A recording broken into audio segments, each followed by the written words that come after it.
Il Napoli oggi per vincere ha dovuto davvero tirare fuori tutto quello che c'è rimasto, che è sempre meno.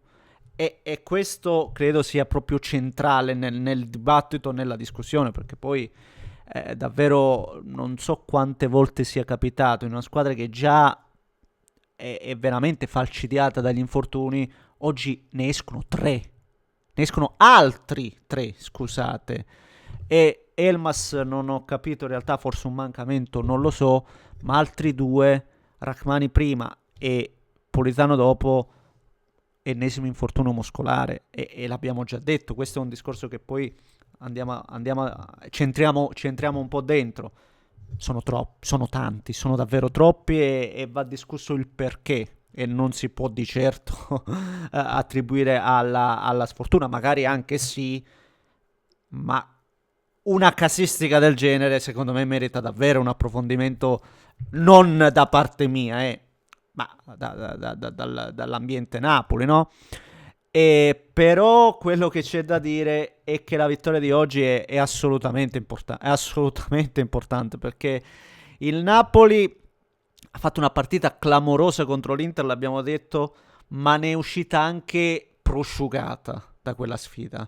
Cioè, davvero, vedi giocatori sofferenti e nella loro sofferenza sono encomiabili. Se penso ad sì, Anchissa, McTominay e Lobotka che devono coprire campo su campo e non rifiatano mai. Eppure, ribadisco, sono encomiabili. Per me non è un... ci metto Oliund per il lavoro che fa lì davanti, anche lui, no, gioca lui e basta. E anche di questo poi però potremmo discutere, perché comunque c'è un giocatore come Luke che per carità assolutamente distante per livello, per gerarchia e tutto, ma è un investimento da 40 milioni e non utilizzarlo nemmeno 5 minuti a partita o quasi o giù di lì, eppure la telecamera che ci si mette. Cioè, ne parliamo, scusate, perché come al solito faccio una poltiglia di roba e non seguo un filo logico. Perdonatemi. Prima, come al solito, se volete spolliciate, se condividete con me, ma anche se non condividete, il like lo potete lasciare lo stesso, non cambia nulla. Iscrivete per seguire i prossimi contenuti. La giornata non è ancora finita, tra poco vedremo la Juventus, che di queste squadre che commentiamo abitualmente è quella che è cresciuta maggiormente, quindi sono anche curioso di vedere un po' la Juve stasera se confermerà e darà continuità a quanto visto o meno. Però c'è il discorso Champions, quindi ogni partita è bella da vedere. In descrizione trovate tutti i profili, vi ringrazio davvero di cuore per il vostro supporto, perché poi spesso e volentieri non siamo d'accordo, c'è dibattito, però c'è anche tanta... c'è questo senso di... ok. Allora, il Napoli oggi fa un approccio perfetto, ottimo. Perché parlo di energie, parlo di serbatoio? Perché è palese, ragazzi. Perché il Napoli, finché ne ha, vedi come approccia oggi la gara. Primi minuti, dopo 6 minuti, un gol e tre occasioni praticamente, no? Molto, molto bene, molto, molto propositiva. Una squadra che io pensavo addirittura, ah, caspita, ho detto, allora forse non ci sarà proprio partita. E poi vedi invece che la squadra non ce la fa a mantenere un certo ritmo, una certa intensità per motivi che abbiamo spiegato. Giocano sempre gli stessi. Non è un caso che per me quelli che hanno un brio diverso, una brillantezza diversa, oggi per esempio Vergara. Cioè Vergara ha fatto i 60 minuti secondo me di alto livello, ma veramente di alto livello, perché ha fatto tante giocate tecniche buone, interessanti. Nel secondo tempo vedo un bel filtrante, nel primo tempo no, va via sulla fascia, la palla in mezzo, no, veramente tante giocate di livello. Il giovane Vergara ha 23 anni, deve giocare, cioè in queste condizioni. E qui vado un po' a Conte, che è clamoroso, che è bravissimo, che ripeto, basta pensare alla partita che ha preparato contro l'Inter e a quello che vediamo di volta in volta.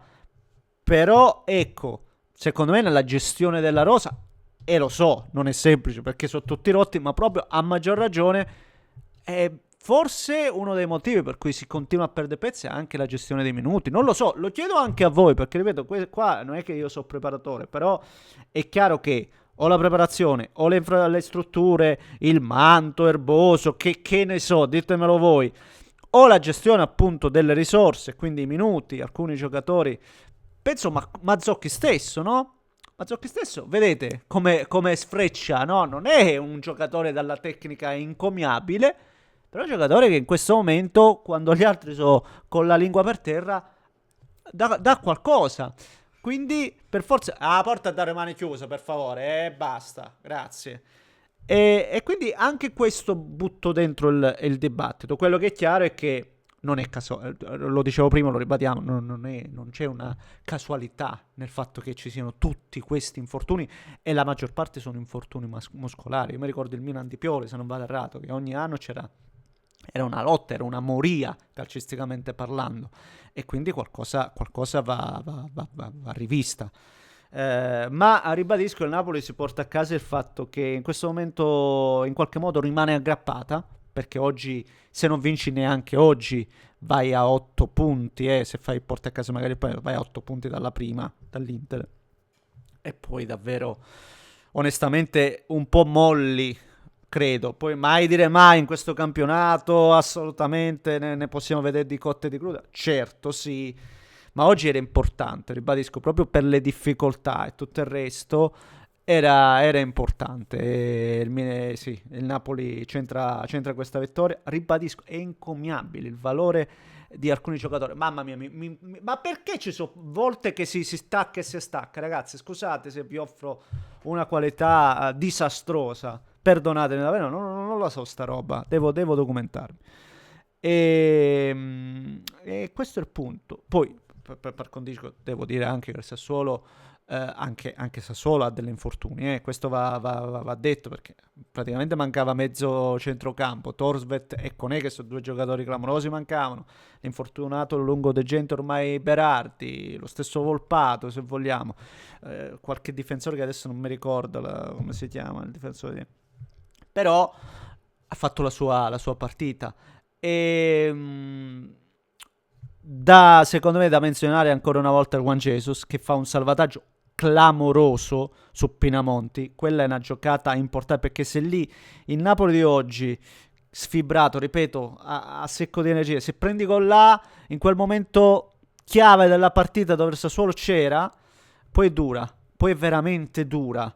Perché l'abbiamo visto nel secondo tempo, c'è stata una gestione dove c'è stato poco per volontà del Napoli, che è riuscito in qualche modo a stemperare, e quindi quella è una giocata secondo me clamorosa, no? Tira l'Orientè, para Savic, e bravissimo lì nel fiondarsi Juan Jesus e nel murare a Pinamonti, perché lì poi ribadisco, il Napoli che ho visto non ha quelle energie per recuperare.